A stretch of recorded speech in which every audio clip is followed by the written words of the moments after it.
Hello everyone, welcome to the channel Statistica Hub. So पिछले video में हम लोगों ने पिछले लेक्चर में बेसिकली टू रैंडम वेरिएबल्स का बारे में डिस्कस किया था, राइट? उससे पहले सर आपको वन रैंडम वेरिएबल के बारे में जितना भी था वो बता चुके हैं, ठीक है? जितना भी कल पढ़ा था उसके अकॉर्डिंग पहले तो मुझे ये जानना है, लाइक इससे पहले ये जानना जरूरी है दैट आगे फर्दर कंटिन्यू करें that what is a random vector. किसी को भी जनरल आइडिया, बिकॉज लाइक हमने रैंडम वेक्टर जब हम लीनियर अलजेब्रा पढ़ रहे थे तब भी मैंने इस टर्म का यूज किया था, रैंडम वेक्टर, कि हम एक रैंडम वेक्टर कंसीडर करेंगे, ठीक है? तो क्या किसी को पता है कि रैंडम वेक्टर क्या होता है?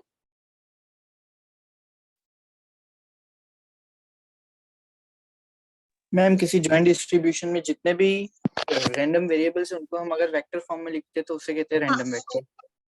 बेसिकली वही होता है।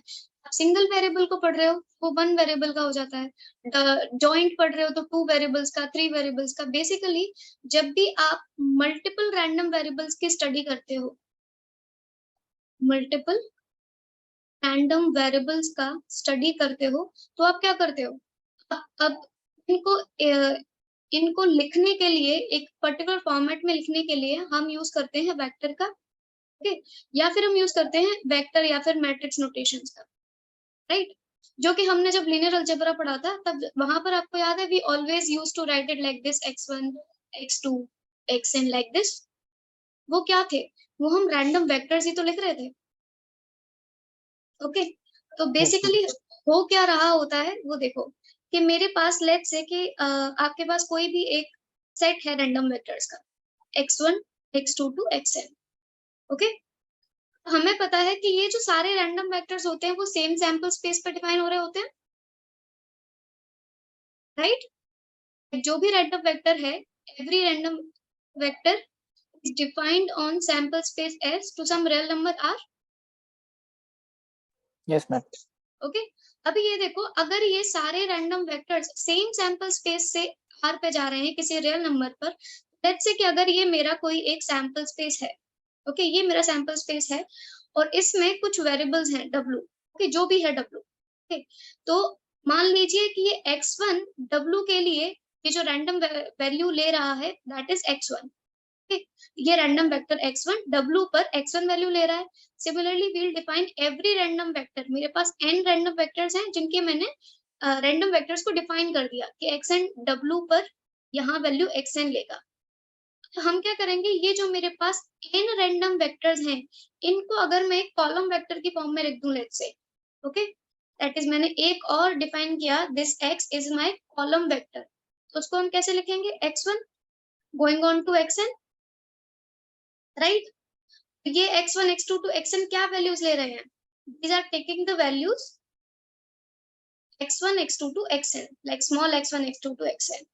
और ये जो x1 x2 टू xn होगा, यानी कि ये जो कॉलम वेक्टर होगा वो कुछ n डायमेंशनल होगा,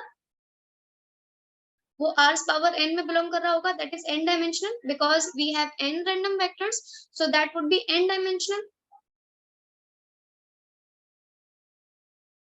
राइट? Yes ma'am. तो हमने क्या किया कि मेरे पास ये एक सैंपल स्पेस था, यहाँ पर कुछ इवेंट्स थे W, ओके? उन इवेंट्स के करस्पॉन्डिंग मैंने हर रैंडम वेक्टर के करस्पॉन्डिंग एक, लाइक हर रैंडम वेक्टर को एक वैल्यू दे दी थी कि x1 जो है वो x1 वैल्यू ले रहा है, x2 है वो x2 वैल्यू ले रहा है, ओके? अब I can't draw n lines here, so I have just written here that it is taking x1 x2 to xn values, okay? तो अब जब हमने एक कॉलम वेक्टर को डिफाइन कर दिया, अब कॉलम वेक्टर किस में वैल्यू लेगा? n डायमेंशनल में, n डायमेंशनल वेक्टर में वैल्यू लेगा, ओके? तो बेसिकली हम ये कह रहे हैं कि अगर ये, सॉरी, अगर ये सैंपल स्पेस S है, ओके, तो ये कोई r पावर n है, okay, which is n dimensional vector space, इसमें वैल्यू में ले रहा है। दैट इज बेसिकली कि जो सैंपल स्पेस, जो x1 x2 to xn random vectors हैं वो इस n डायमेंशनल रेंज में क्या हो रहे हैं? मैप किए जा रहे हैं, ठीक है? Yes ma'am. ओके, तो अब इसी तरीके से हर n डायमेंशनल वेक्टर को, ओके, रैंडम वेक्टर को, अगर आप, मैं अभी सीधे x जो है उसको मैं रैंडम वेक्टर बोलूंगी, because this is my, let's say this is my random vector, okay? I'll directly use x, where you can consider that if I'm saying it is a random vector, then I am considering that this is an n dimensional random vector. Okay, अब हर random vector के corresponding आप क्या define कर सकते हो? अपना PMF define कर सकते हो. Okay, like basically PDF and CDF, you can define that. Okay जैसे कि अगर आपको CDF की बात की जाए तो लाइक एफ एक्स एक्स कैसे डिफाइन करोगे now? This is F of x1 x2 to xn, okay, which is x1 x2 to xn, and this is probability x1 less than is equals to x1, x2 less than is equals to x2, and going on to xn less than is equals to xn. इसी तरीके से आप PMF define करते हो किसी भी random vector के corresponding, जो कि हो जाता है x1 x2 to xn and x1 x2 to xn, like this. Okay, अभी ये आपने क्या किया, एक रैंडम वेक्टर जो कि n डायमेंशनल था उसके करस्पॉन्डिंग आपने PDF और CDF डिफाइन कर दिया. ओके, अभी इसके करस्पॉन्डिंग अगर मैं बोलूं कि एक्सपेक्टेड वैल्यू वेक्टर क्या होता है, कि एक्सपेक्टेड वैल्यू वेक्टर, तो बेसिकली अगर इस वेक्टर की मैं एक्सपेक्टेशन ले दूं तो वो क्या हो जाएगा, एक्सपेक्टेड वैल्यू वेक्टर हो जाएगा. ओके, बेसिकली ये मुझे हर वेक्टर का मीन दे देगा, लाइक दिस. ओके, तो ये जो वेक्टर होगा वो मेरे पास होगा अब एक्सपेक्टेड वैल्यू वेक्टर, या फिर आप मीन वेक्टर भी बोलते हो इसे. मीन वेक्टर तो सुना होगा.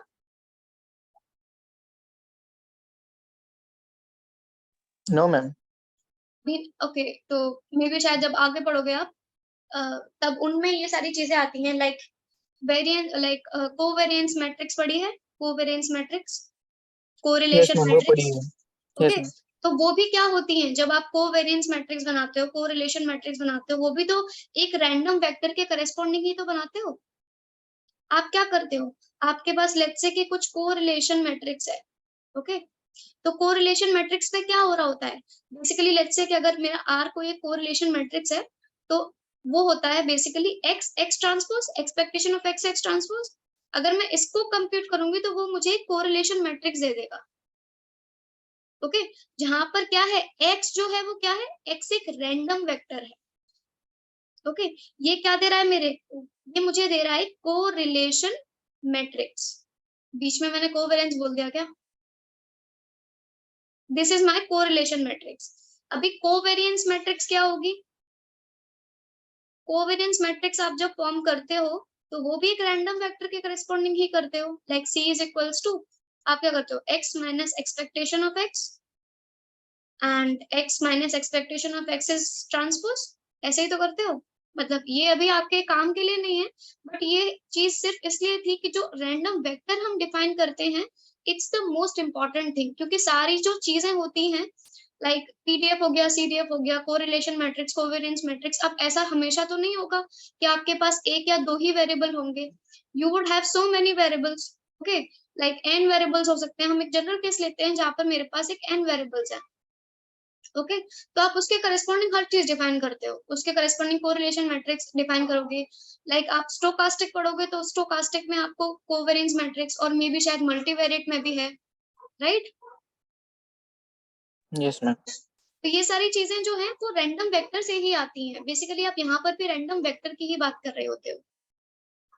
ओके, अभी अपने कॉन्सेप्ट पे आ जाते हैं. ओके, डोंट वरी, ये आपके लिए अभी यूज के लिए नहीं है. This is for the further concept जब आप आगे पढ़ते हो. बस मुझे यहाँ पर एक ये रैंडम वेक्टर का कॉन्सेप्ट इंट्रोड्यूस कराना था कि रैंडम वेक्टर होता क्या है. तो जब भी हम रैंडम वेक्टर में क्या है, जब भी हम मल्टीपल रैंडम वेरिएबल्स की स्टडी करते हैं, ठीक है, मल्टीपल रैंडम वेरिएबल्स की स्टडी कर रहे होते हैं, तो उन मल्टीपल रैंडम्स की वेरिएबल्स की स्टडी के लिए मैं उन रैंडम वेक्टर्स को जब एक वेक्टर की फॉर्म में लिख दूं या फिर एक मैट्रिक्स की फॉर्म में लिख दूं, ओके, वो मेरा हो जाएगा एक रैंडम वेक्टर. क्योंकि दो वेरिएबल्स का, तीन वेरिएबल्स का स्टडी करना ठीक है, ठीक है, like you can form a function regarding it, PDF CDF आप इजीली लिख सकते हो. लेकिन जब आपके पास कई सारे होंगे तो काफी डिफिकल्ट हो जाता है ऐसे स्टडी करना, तो आप उसके लिए रैंडम वेक्टर फॉर्म करते हो. और यही सारे कॉन्सेप्ट जो है वो लीनियर अलजेब्रा के कॉन्सेप्ट होते हैं. ओके, देखा जाए तो सारी चीजें इंटरलिंक्ड है, सब एक दूसरे से ही आ रहा है. अंडरस्टूड? Yes ma'am. ओके अभी कल जो हमने देखा था उसमें कोई डाउट है किसी को? कल हमने देखा था दैट पहले शायद 2 डायमेंशनल रैंडम वेक्टर जो हमने था वो देख लिया। अब आते हैं पहले डिस्ट्रीब्यूशन फंक्शन देखते हैं। ओके कल हमने शायद प्रोबेबिलिटी मास फंक्शन के क्वेश्चन के रिगार्डिंग क्वेश्चंस भी किए थे। Yes ma'am. ओके अब 2 डायमेंशनल डिस्ट्रीब्यूशन फंक्शन में क्या हो रहा होता है कि लेट्स से कि मेरे पास एक 2 डायमेंशनल रैंडम वेरिएबल है x, y। अगर इसके रिगार्डिंग मुझे डिस्ट्रीब्यूशन फंक्शन डिफाइन करना हो for all real values of x and y, okay तो हम कैसे डिफाइन करेंगे? f x y x, y is equal to probability x less than is equals to x, y less than is equals to y। Okay बस difference वही है कि जब आपने पहले पढ़ा था तो एक वेरिएबल था, यहाँ पर 2 वेरिएबल्स है। ओके अभी इसके regarding what is a necessary and sufficient condition for this to be a distribution function? Like one variable में भी बताओ कि जब आपने one variable पढ़ा था तो उसमें कि कोई किसी भी distribution function मतलब random vectors को distribution function define करने के लिए क्या conditions होती हैं? Basically यही होता है that f of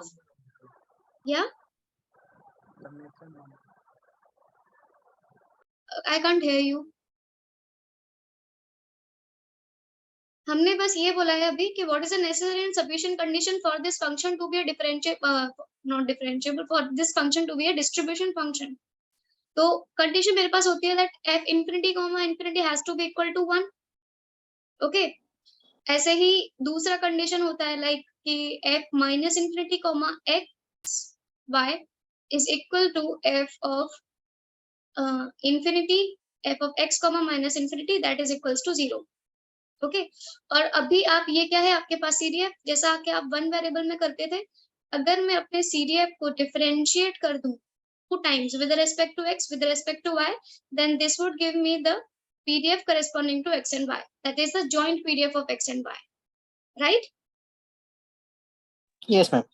ओके तो ये थी कंडीशंस कि जो सिंगल में थी वही है कि जो टोटल है वो 1 होना चाहिए और यहाँ पर जो है वो मेरा क्या हो जाता है सीडीएफ जो है वो 0 हो जाता है। ओके अभी इसी तरीके से इंडिपेंडेंस की बात कर लेते हैं यहाँ पर कि अगर जो अगर मेरे पास एक जॉइंट पीडीएफ है, let's say this is my joint PDF, तो ये जॉइंट पीडीएफ जो है वो इंडिपेंडेंट कब होगा? Okay let's say this is my fxy x, y and this is independent, the x and y variables are said to be independent अगर इनके joint CDF जो है वो इक्वल हो जाए इनके मार्जिनल सीडीएफ के इक्वल मल्टीप्लिकेशन के, that is basically fxx into fyy हो जाए, right? For all x, y belongs to r square, क्योंकि 2 डायमेंशनल है that's why it belongs to r square। Okay basically इनके मार्जिनल के मल्टीप्लिकेशन के equal हो जाए तो हम ये बोलेंगे कि ये क्या है, ये मेरा हो जाएगा इंडिपेंडेंस।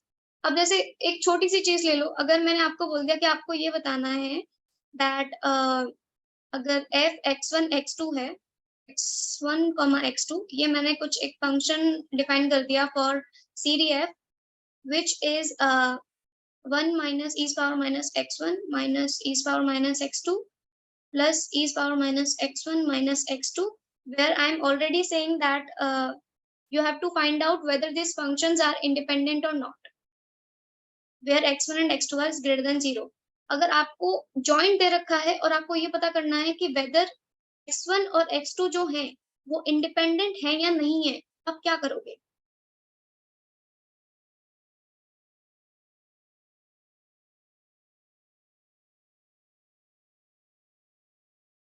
आप इनका मार्जिनल निकालोगे पहले, यस मैम मार्जिनल लिखा। ठीक है आप क्या करोगे? आपके पास जॉइंट दे रखा है तो इंडिपेंडेंसी के लिए क्या करना पड़ता है? आई सेड दैट इंडिपेंडेंसी के लिए आपको मार्जिनल निकालना पड़ेगा x और y के करस्पॉन्डिंग। तो x और y के करस्पॉन्डिंग मार्जिनल कैसे निकलेगा? उसके लिए firstly see the marginal distribution of x, वो क्या हो जाएगा? Probability x less than is equals to x is equal to f of x comma infinity which is equals to fx।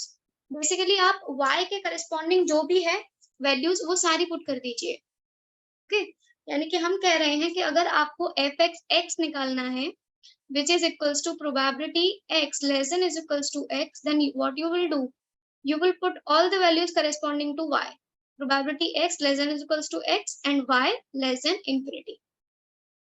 Okay, और ऐसे ही आपको y के करस्पॉन्डिंग निकालना हो तो क्या करोगे आप, then you will do fy infinity probability y less than is equals to y which is equal to probability x less than infinity and y less than is equals to y। अभी इस question में बताओ तो आपको अगर यहाँ से अगर मार्जिनल निकालना हो then what will you do, आप सेम कर सकते हो जैसे आपने अभी इधर किया। यहाँ से आप पुट करोगे f of x1, राइट, जो कि क्या हो जाएगा, आप पुट कर रहे हो x1 कॉमा इंफिनिटी, और जब आप x2 निकालोगे तब आप पुट करोगे infinity comma x2 infinity comma x2, right. Okay, बताओ मुझे इनके मार्जिनल क्या आएंगे जब आप सॉल्व करोगे तो,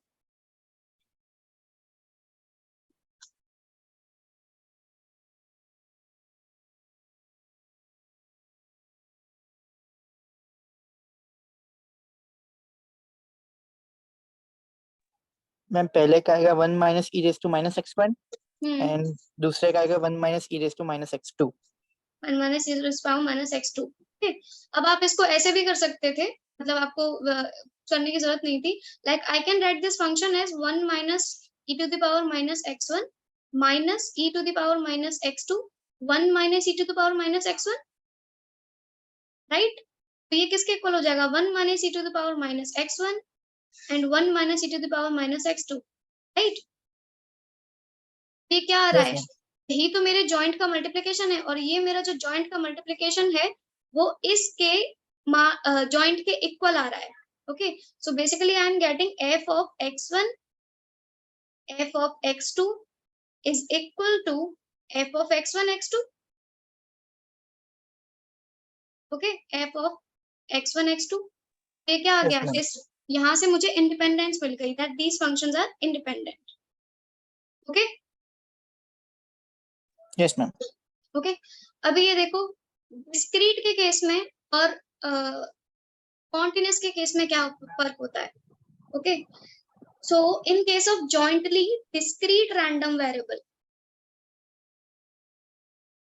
डिस्क्रीट रैंडम वेरिएबल के केस में अगर आपको जॉइंट मार्जिनल निकालना हो बेसिकली, ओके, हमें किसकी बात कर रहे हैं, मार्जिनल की, और अगर कॉन्टिन्यूअस के केस में मार्जिनल निकालना हो तो क्या फर्क आता है। बेसिकली अगर आप यहाँ पर निकालोगे तो एफ एक्स एक्स क्या हो जाएगा, समेशन, अब y के करस्पॉन्डिंग सारी वैल्यू पुट करोगे, that is probability x less than is equals to x y equal to y, और यही अगर आप y के करस्पॉन्डिंग निकाल रहे हो then you will put summation all the values regarding to x, probability x is equals to x, जो भी सारी x वैल्यू ले रहा होगा, comma y less than is equals to y। Now write these formulas in your notes because these are very important formulas। Okay, अभी यही अगर आप joint अगर आपको दिया हो और continuous अगर आपके पास हो random variables, तो उस केस में आप करोगे कि marginal जो होगा x का वो हो जाएगा minus infinity to x minus infinity to infinity f x y x comma y dy dx।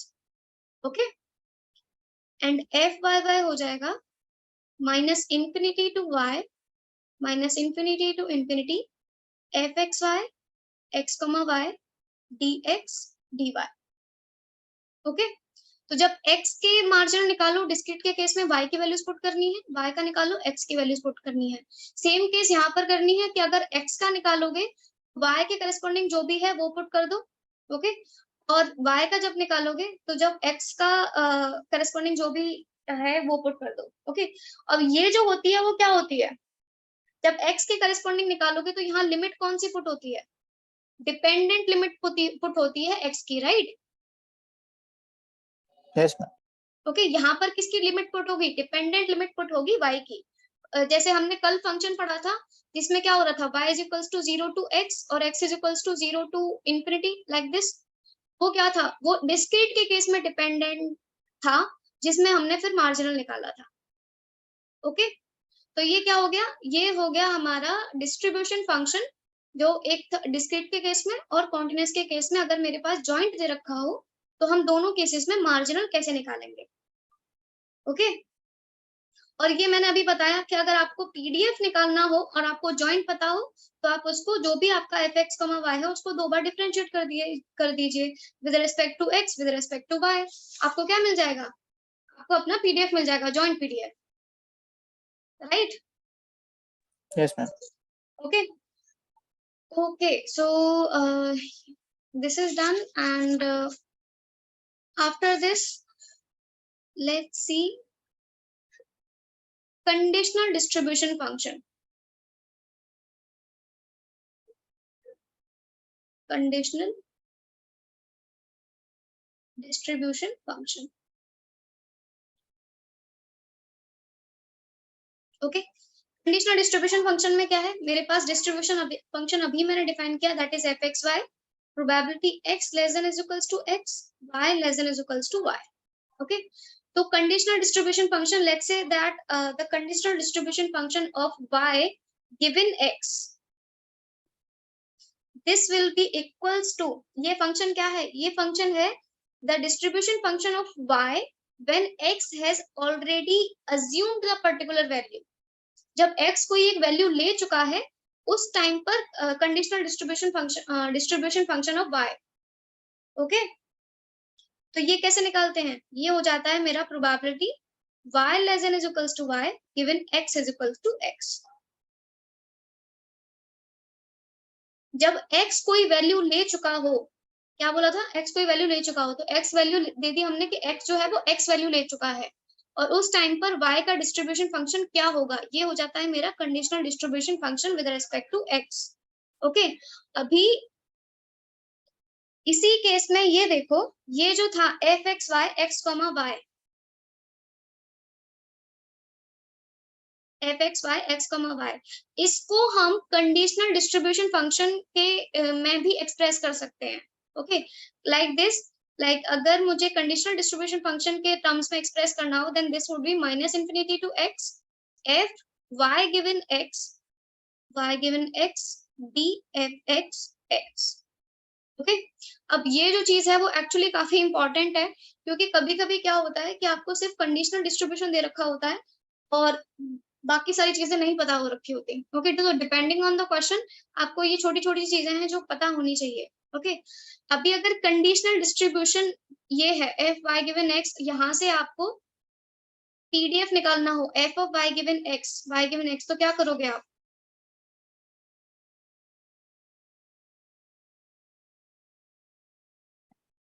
Differentiate करोगे ना?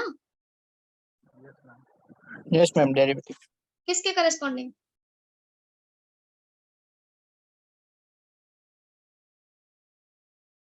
आपके पास एफ वाई गिवन एक्स है, आपको इसका पीडीएफ निकालना है एफ वाई गिवन y के रिस्पेक्ट में। हाँ, y के रिस्पेक्ट में करोगे तो आपने y के रिस्पेक्ट में डिफरेंशिएट किया, then this would be F Y given X, तो ये आ जाएगा आपका conditional probability density function of y given x। Okay,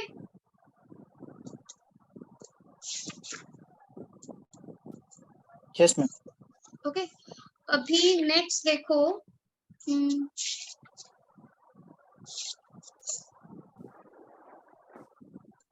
या मैंने अभी डिपेंडेंट लिमिट की बात की थी, तो डिपेंडेंट लिमिट से मुझे एक चीज याद आ गई, जो कल क्वेश्चन किया था वैसे ही करके एक और क्वेश्चन देखो डिपेंडेंट लिमिट पे। ओके, तो जैसे कि अगर मैंने लेट्स से कि जॉइंट डिस्ट्रीब्यूशन फंक्शन है, जॉइंट पीएमएफ हो, वैसे डिफाइन किया, I am saying PMF, continuous नहीं, डिस्क्रीट का केस की बात कर रहे हैं। ओके, तो अगर पीएमएफ जो डिफाइन किया वो ऐसे है, factorial X factorial Y minus X, जहां पर जो एक्स है वो सेम जो लिमिट था वो वैसे ही जा रहा है, y is equals to 0 to infinity। Okay, अब यहाँ पे अगर आपको x और y निकालना हो, marginal of x and y, तो क्या होगा, सेम पिछले वाले की तरह है, ओके बस x और y का लिमिट सेम है, बस फंक्शन थोड़ा सा अलग है, बाकी सेम ही है ये भी। ये मुझे करके बताओगे कि इसका मार्जिनल ऑफ x और मार्जिनल ऑफ y क्या आएगा? Okay ma'am. या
मैम x का आया e raise to -1 upon x factorial.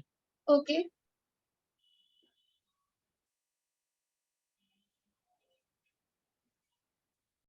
और y का करता हूँ मैम।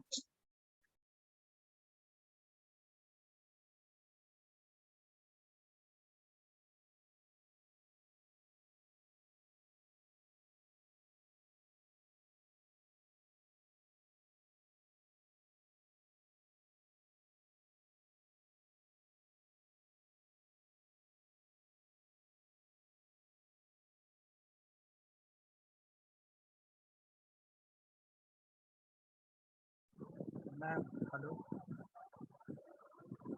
हेलो या मैम एक बार निकाल दीजिए ना। ओके f(x) अगर मुझे इसका मार्जिनल निकालना हो तो मैं क्या करूंगी? समेशन ओके जो भी मेरा जॉइंट है that is e⁻² upon factorial x factorial y minus x okay और y का रेंज पुट करेंगे। y का रेंज क्या होगा कोई बताएगा? x to infinity. x to infinity y का रेंज हो जाएगा x टू इंफिनिटी ओके। अभी ये देखो अब मुझे इसको सॉल्व करना है। इसको सॉल्व कैसे करेंगे?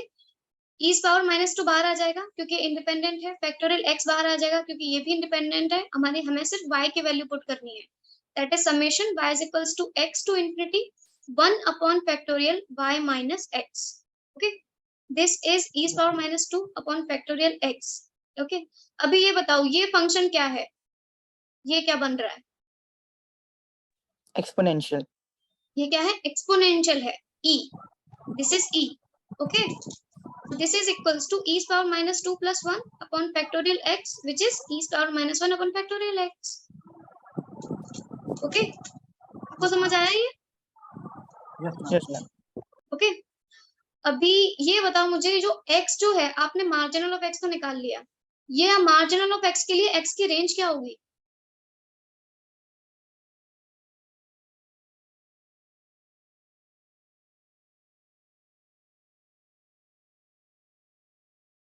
मैम 0 टू इंफिनिटी ही होगी।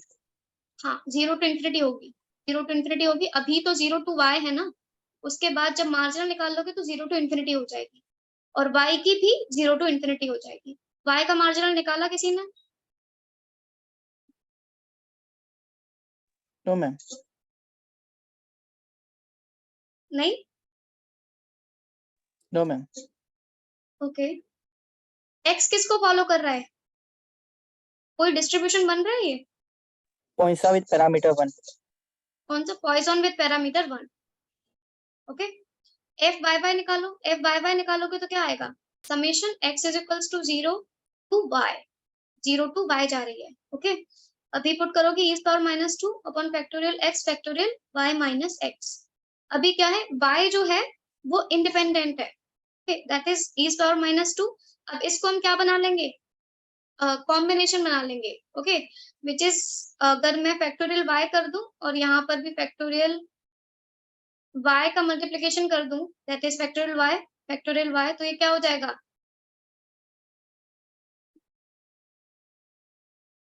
YCX yc X ycx। Okay, और ये हो जाएगा मेरा e पावर माइनस 2, तो मैंने बाहर ले लिया ycx। अब ये जो ycx है ये किसी को याद है ये क्या होता है,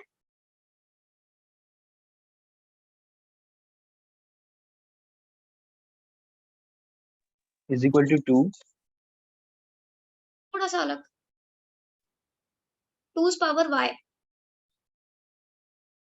एक फॉर्मूला होता है, शायद किसी को याद हो, ये जो होता है ये किसके इक्वल हो जाता है, ये 2 पावर y के इक्वल हो जाता है। yes ma'am yes ma'am okay, तो ये मेरा बन गया।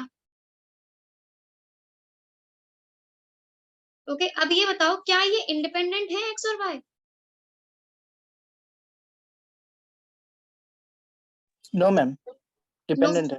ओके, ये डिपेंडेंट है क्योंकि इनका जो मार्जिनल का मल्टीप्लिकेशन है, this is not equal to F x Y X comma Y, so X and Y are independent, sorry not independent, not independent. Okay, तो ये तो हमने सारा भी किसके बारे में पढ़ लिया, डिस्क्रीट के बारे में पढ़ लिया, और थोड़ा बहुत हमने जो फॉर्मूला देखे थे वो कॉन्टिन्यूस के बारे में देखे थे। ओके, तो अब इसी तरीके से अगर आपको मार्जिनल निकालना हो किसका, कॉन्टिन्यूस केस में, आपको जॉइंट पता है तो आप कैसे निकालोगे। ओके, तो बात कर लेते हैं पहले एफ एक्स एक्स अगर निकालना हो, आपके पास जॉइंट है that is F x Y X comma Y, तो अगर एक्स निकालना है तो किसके रिस्पेक्ट में डिफरेंशिएट करोगे, लाइक इंटीग्रेट करोगे, Y के y रिस्पेक्ट में। y के रिस्पेक्ट में। ओके, कंटीन्यूअस केस में, और अगर y के करस्पॉन्डिंग निकालना है तो x के करस्पॉन्डिंग इंटीग्रेट कर दोगे। ओके ओके, यही चीज डिस्क्रीट में क्या थी, डिस्क्रीट के केस में थी कि आप समेशन, बस समेशन और इंटीग्रेशन का फर्क है, जब आप x निकालोगे तो y के करस्पॉन्डिंग, ओके सॉरी मैंने ये पुट कर दिया, ये हो जाएगा P X Y X comma Y. Okay, और ये हो जाएगा summation x X Y X comma Y. Okay, तो ये डिस्क्रीट केस के लिए हो गया, ये वाला इंटीग्रेशन के केस के लिए हो जाएगा, बस प्रोसीजर सेम है, मतलब जो कॉन्सेप्ट है वो सेम है, वहां पर y की वैल्यूज पुट करनी है, पर कॉन्टिन्यूस के केस में हम इंटीग्रेशन लेते हैं, और जब यहाँ पर भी y की वैल्यूज पुट करनी है पर यहाँ समेशन ले लेंगे, बस इतना ही डिफरेंस है। ओके, मैम ओके, क्या मैम ज्वाइंट में कंफ्यूजन होता है। जॉइंट में यस मैम, क्या कंफ्यूजन होता है, मैम वही डबल इंटीग्रेशन में। डबल इंटीग्रेशन, अरे वो भी हम करेंगे, डोंट वरी, वो थोड़ा थोड़ा से ना थोड़ा कंफ्यूजन हो जाता है सॉल्व करते टाइम पर, वरना तो वो भी ठीक ही है। ओके, तो अभी एक और इम्पोर्टेंट चीज, जब भी आपके पास जॉइंट पीडीएफ, ओके, जब भी आपके पास जॉइंट पीडीएफ या फिर जॉइंट पीएमएफ दे रखा हो, उससे आप मार्जिनल निकाल सकते हो।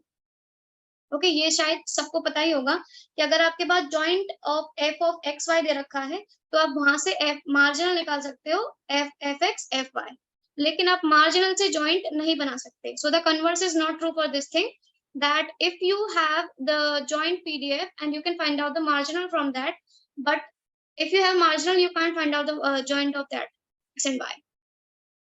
yes ma'am okay okay, तो ये हो गया।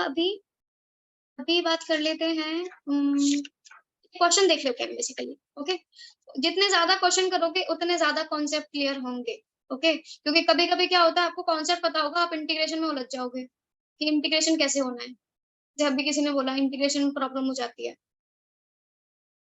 तो ट्राई करो ज्यादा से ज्यादा क्वेश्चन सॉल्व करो, जिससे थोड़े कॉन्सेप्ट क्लियर हो जाएंगे, और ज्यादा क्वेश्चन करोगे तो ये फॉर्मूलाज तो जो भी है वो अपने आप ही रिवाइज हो जाते हैं।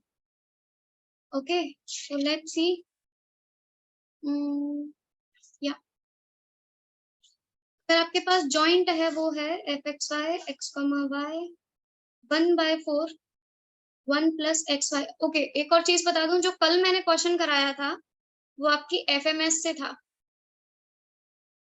यस मैम, एफएमएस का क्वेश्चन है। हाँ, वो एफएमएस का क्वेश्चन था, तो एफएमएस भी कर लो, वो बहुत इंपॉर्टेंट है। FMS is a good book, उसका हर एक रिमार्क, हर एक पॉइंट बहुत कुछ कहता है, ठीक है। अगर एफएमएस के क्वेश्चन भी ध्यान से देखो, उनमें भी बहुत सारे कॉन्सेप्ट्स होते हैं, तो एफएमएस को पढ़ना काफी जरूरी है। बाकी बुक बाद में देखना, पर पहले एफएमएस कंप्लीट करो, वो रामबाण है। Okay, let's say this is your joint PDF now. Okay, और आपके पास लिमिट है ये mod of x is less than 1, mod of y is less than 1। Okay, अब आपको बताना है whether x and y are independent or not independent। Okay, और whether x square and y square are independent or not। इनमें से कौन सा case है जो इंडिपेंडेंट है, ये या फिर दोनों, कुछ भी हो सकता है।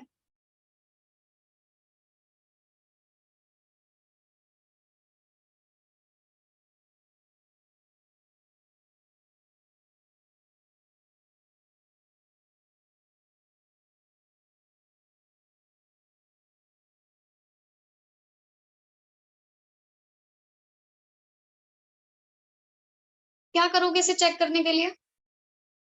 पहले मार्जिनल फाइंड करेंगे एक्स एंड हाँ, वाई का। पहले मार्जिनल फाइंड करो एक्स और वाई का, बताओ क्या आ रहा है। अब मॉड लगा हुआ है तो उससे कोई कंफ्यूजन तो होनी चाहिए, मतलब नहीं होनी चाहिए, क्योंकि मॉड से तो इट्स ऑलरेडी क्लियर कि x की जो रेंज है वो भी -1 to 1 है, और y की जो रेंज है वो भी -1 to 1 है, राइट। इससे यस कंफ्यूज मैम। नहीं होना है। ओके,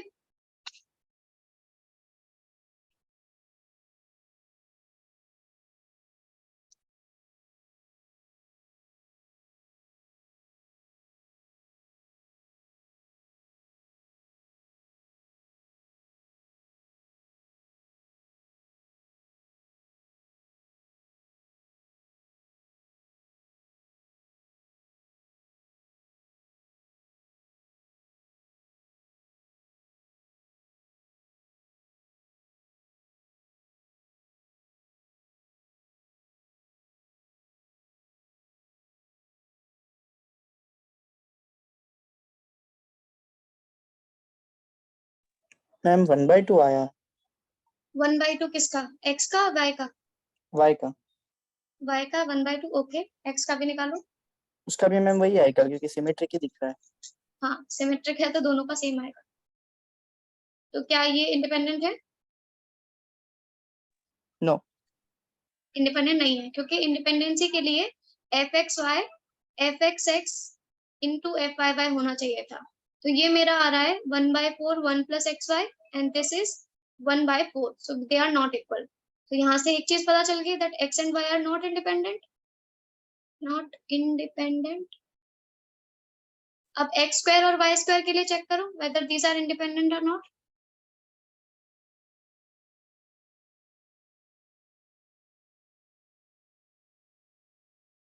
मैम कैसे चेक करते हैं X square and Y square के लिए? सोचो सोचो, थोड़ा सोचो क्या करोगे इसके लिए।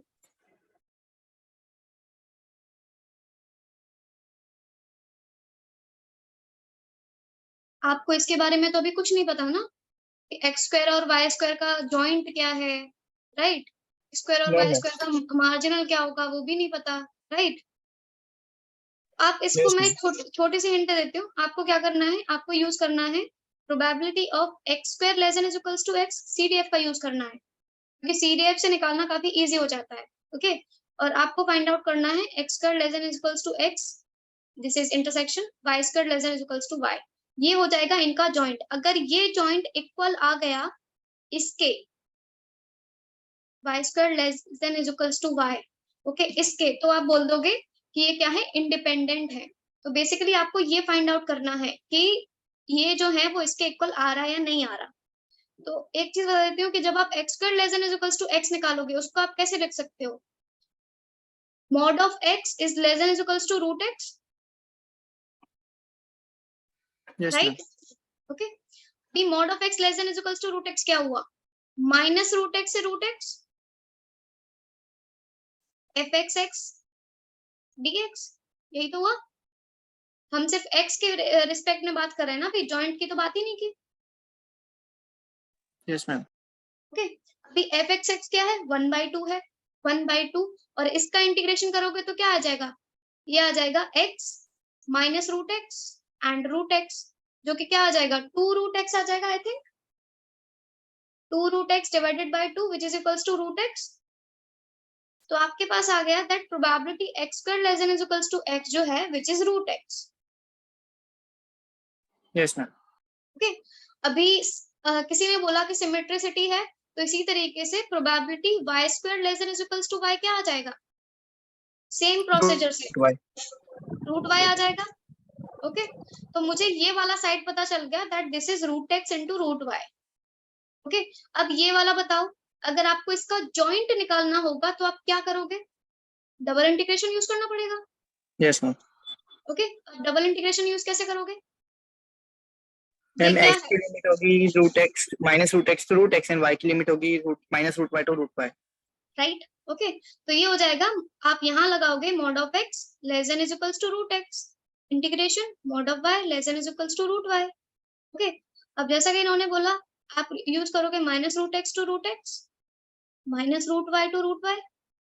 ओके, और जो भी इनका जॉइंट है, जो भी इसका जॉइंट है वो पुट करोगे 1/4 1 प्लस एक्स वाई।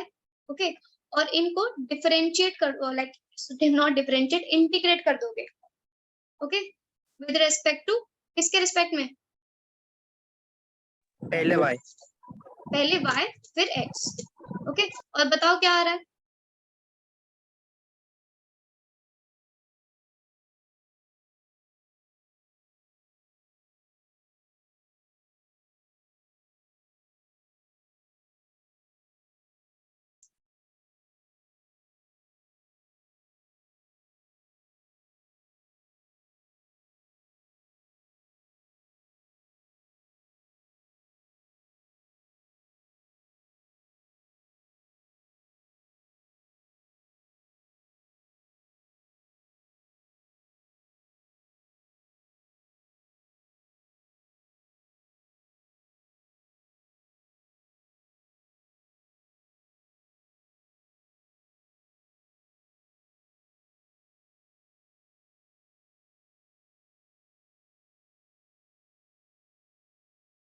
ज्यादा सॉल्व करने की जरूरत नहीं है, लाइक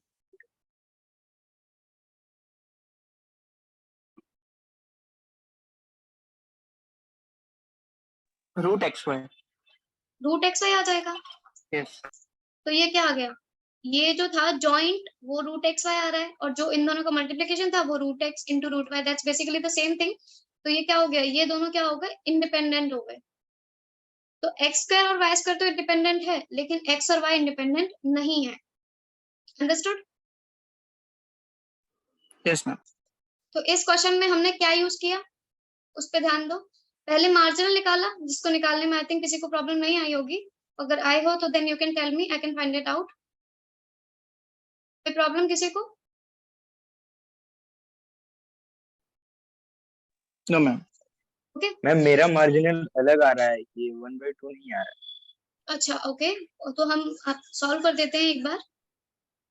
आपके पास था एफ एक्स एक्स निकालना था आपको, ठीक है, एफ एक्स एक्स निकालोगे तो क्या पुट करोगे, into D Y F X comma Y, यही बताया था मैंने, वाई के रिस्पेक्ट में इंटीग्रेट करोगे, वाई के रिस्पेक्ट में इंटीग्रेट करोगे तो वाई की लिमिट लगाओगे, वाई की लिमिट क्या है -1 to 1, F X comma Y क्या है 1/4 1 plus X Y into D Y, right. Yes ma'am. Okay, अभी आगे देखो, इसको आप इंटीग्रेट करोगे then this is equals to -1 to 1, okay, like sorry, okay, integrate करते हैं इसको, this is y plus X Y square by 2 1/4 हमने बाहर ले लिया, and this is -1 to 1। Okay, अब डायरेक्ट 1 पुट कर दो, लाइक इंटीग्रेशन तो यही होगा ना, इसमें y की जो वैल्यूज है वो पुट कर दो, पहले 1 पुट करोगे, तो 1 पुट करोगे तो क्या आएगा 1 प्लस एक्स बाई 2, -1 पुट करोगे, -1 पुट करोगे तो क्या आएगा -1 मैम प्लस लिमिट का माइनस रह गया। +1 आएगा मैम, +1 आएगा। ओके हाँ, लिमिट का माइनस रह गया, सॉरी। +1 एंड -x/2, ये कैंसिल आउट हो जाएगा, बचेगा 2 मैम विच इज 2। हाँ -x/2 नहीं आएगा, x/2 आएगा, स्क्वायर हाँ है ना। हाँ, बट स्क्वायर है स्क्वायर तो है वो तो तो स्क्वायर हो गया ना, और लिमिट का बचा बस। यस मैम, यस मैम, ठीक है। लिमिट वाला माइनस बच गया ना, लाइक अपर इंटीग्रेशन अपर माइनस लोअर, ये वाला तो -1 का होल स्क्वायर हो गया विच इज 1। यस मैम, सही है, वो कैलकुलेशन मिस्टेक हो गई। ओके, ये क्या आ गया 1/2। अब सिमिलर कैलकुलेशन से सेम कैलकुलेशन होगी f/y के लिए, जो कि आपका आ जाएगा 1/2 सेम। इस क्वेश्चन में कोई डाउट? No ma'am. ओके, यहाँ पर एक चीज पे नोट आउट पॉइंट करना, पहले तो कैलकुलेशन मिस्टेक वो नहीं होनी चाहिए। मार्जिनल निकालना आपने, उसके बाद अगर आपके पास कुछ ऐसे वेरिएबल्स हो कि जो कि आपके रैंडम वेरिएबल्स के फंक्शन है, ये जो क्या था x और y था आपके पास, ठीक है, और ये थे x² y², तो बेसिकली ये कॉन्सेप्ट जो है वो हम ट्रांसफॉर्मेशन ऑफ रैंडम वेरिएबल्स में पढ़ेंगे। तो आपने ये जब सर ने पढ़ाया होगा ट्रांसफॉर्मेशन ऑफ रैंडम वेरिएबल, तो ये कॉन्सेप्ट भी पढ़ाया होगा, राइट। CDF से कैसे यूज कर सकते हैं, ये क्या था, हमारे पास x जो है वो मेरा रैंडम वेरिएबल था, और x² जो था वो के फंक्शन है उस रैंडम वेरिएबल का। तो अगर आपको उसके करस्पॉन्डिंग प्रोबेबिलिटी या फिर CDF PDF जो भी निकालना हो, तो आप सबसे बेसिक स्टेप और सबसे इजी स्टेप होता है कि आप उसको CDF के फॉर्म में इस तरीके से रिप्रेजेंट करके, और x के करस्पॉन्डिंग जो फंक्शन है वो ले आइए। यहाँ पे मेरे पास x² था, मैंने इसको x बना दिया, ताकि जो मेरे पास CDF और PDF है, जो भी है x और y के करस्पॉन्डिंग, वो मैं यूज कर पाऊँ, राइट। लाइक मेरे पास मार्जिनल ऑफ x था, अगर मैं इसको x नहीं बना पाती, then I can't use the marginal of x here. Yes ma'am. Okay, तो अगर फंक्शन दे रखा हो तो उसको CDF की हेल्प से कैसे भी करके थोड़ा कैलकुलेशन कीजिए, और x का मार्जिनल यूज करने की कोशिश कीजिए। मतलब जो भी जॉइंट है, जो भी मार्जिनल आपको पता है, जो गिवन इंफॉर्मेशन है, उसको यूज करके आपको जो भी निकालना है, यहाँ पर जो फंक्शन था उसका PDF CDF आप कैसे निकाल सकते हो, वो आता है मेरा ट्रांसफॉर्मेशन ऑफ रैंडम वेरिएबल्स के अंदर। तो वो भी अभी हम आगे पढ़ेंगे। ये सिंगल वेरिएबल का था, इसलिए मैंने क्वेश्चन करा दिया, क्योंकि आप ये कर चुके हो ऑलरेडी। और 2 डायमेंशनल के लिए जो जैकोबियन वगैरह यूज होता है, वो हम आगे देखेंगे कॉन्सेप्ट। ओके, उससे पहले ये एक क्वेश्चन है जो कि ठीक ठाक क्वेश्चन है, which is let's say x, y, this is a okay uniform. सबको पता है uniform distribution, yes ma'am. So can I use that here? मुझे क्वेश्चन याद आया है, काफी अच्छा है, बट यूनिफॉर्म का है। यस मैम, पता है। ओके, तो x, y, let's say this is distributed uniformly on a circular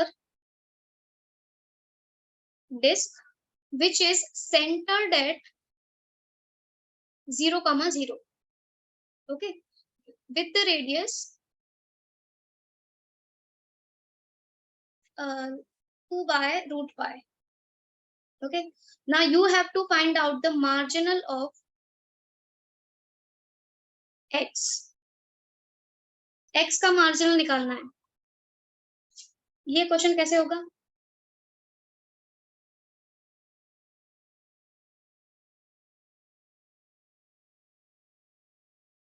ma'am circle के एरिया से होगा। हाँ, सर्कल के एरिया से होगा बेसिकली। Very good. हम x y के बीच में रिलेशन निकालेंगे सर्कल के इक्वेशन से, x² हाँ, + y² x और y का = रिलेशन निकालेंगे। वेरी गुड, आपने पूरा क्वेश्चन सॉल्व कर दिया। बस यही 2 चीजें थी जो मेन थी। आपको रिलेशन निकालना था x और y का सर्कल के इक्वेशन से, और एरिया निकालना था, ताकि आप जो जॉइंट PDF है वो निकाल पाओ।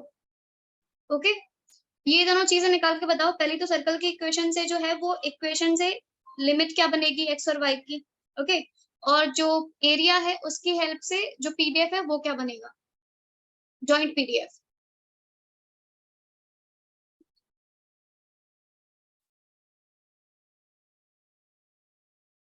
मैम सर्कल की इक्वेशन बनेगी x² + y² = 4/π।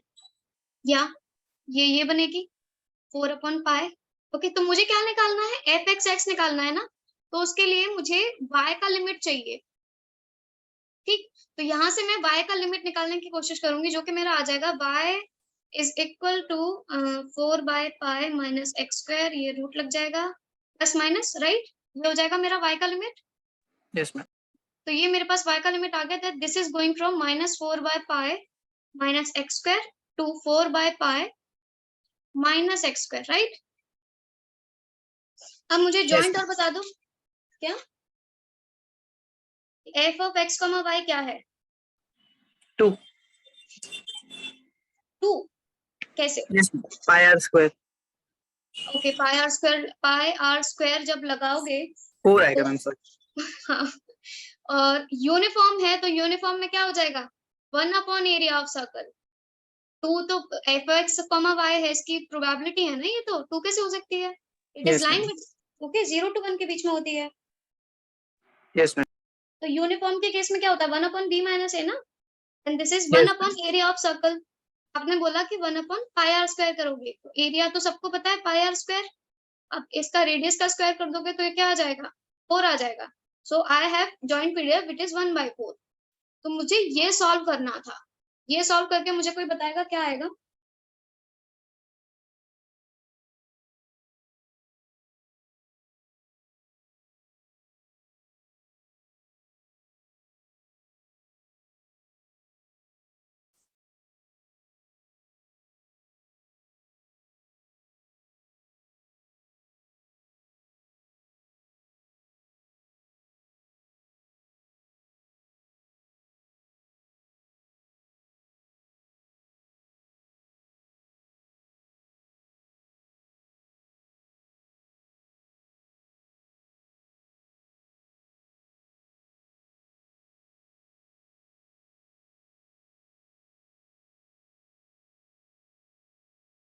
अरे कुछ कैलकुलेशन नहीं करनी है, y के रिस्पेक्ट में इंटीग्रेट करना है, तो इसका तो वो तो वैसे का वैसा रहेगा।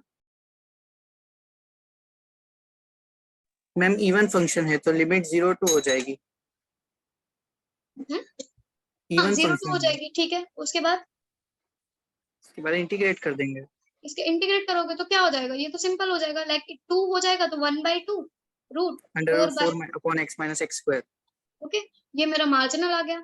इसी तरीके से अगर वो y के करस्पॉन्डिंग पूछ लेते मार्जिनल, तो आप x की डिपेंडेंट लिमिट लगाते और उसके करस्पॉन्डिंग इंटीग्रेट कर देते, राइट। अगेन मैम सिमेट्रिक है तो x की जगह y हाँ, आ जाएगा। सिमेट्रिक है तो वैसा ही रहेगा, बस x और y रिप्लेस कर दोगे आप। अंडरस्टूड? Yes ma'am. ओके, तो ये अब आज के लिए हो गया। अभी आगे इसके और कॉन्टिन्यूअस के क्वेश्चंस और दिखेंगे, कॉन्टिन्यूअस के अभी ज्यादा डिस्कस नहीं कर पाए। और उसके बाद फिर कंडीशनल है, कंडीशनल में भी काफी सारी चीजें हैं, ओके, एक्चुअली भी काफी सारी चीजें हैं, transformation etcetera, there are many more things to cover. उससे पहले let's just write this question and try this on your own, okay. That this is a random vector x1 comma x2, okay, which has joint PDF PMF, which is equals to factorial n, p1's power x1, p2's power x2, 1 minus p1 minus p2, n minus x1 minus x2 upon factorial x1, factorial x2, factorial n minus x1 minus x2, okay. जहां पर x1 और x2 जो है which is 0 to 1 for all x1 plus x2 less than is equals to n, okay। जो p1 और p2 हैं, these are probabilities so which are lying between 0 to 1। आपको निकालना है यहाँ पर marginal of x1 and x2 and और क्या, आपने कंडीशनल भी पढ़ लिया तो आप कंडीशनल भी निकाल लेना, that x1 given x2 is equals to x2, okay। Sorry, मतलब हाँ,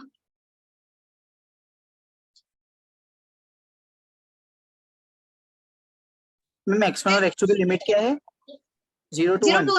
या 0 to 1 नहीं, 0 to n, okay. Okay. 0 to n, बस ये डिपेंडेंट पे भी ध्यान देना that x1 plus x2 is less than or equals to n है, डिपेंडेंसी यहाँ दे रखी है। Yes ma'am. ओके, इसको सिंप्लीफाई करो और इसको सॉल्व करके मुझे बताना कैसे क्या कर रहे हो आप लोग। ओके, क्या करोगे इसमें, मार्जिनल निकालना है, उसके बाद कंडीशनल निकालनी है। Yes ma'am. ओके मैम ये तो एक स्पेशल डिस्ट्रीब्यूशन है ना? या this is actually the trinomial distribution. Okay ma'am. Okay, आप उस पर ध्यान मत दो, उसको उसका एक्चुअली यूज भी नहीं है ज्यादा। आप बस इसको एक फंक्शन कंसिडर करके चलो कि आपके पास एक फंक्शन है जिससे आपको मार्जिनल निकालना है। Yes ma'am. Okay then, okay ma'am. Okay मिलते हैं नेक्स्ट क्लास में, अभी के लिए it's done for today. Ma'am कल नहीं ना होगा क्लास? हाँ कल होगा ना क्लास में? हाँ, I'll tell you about the timings. Okay then, bye guys. Thank you, ma'am. Okay, welcome.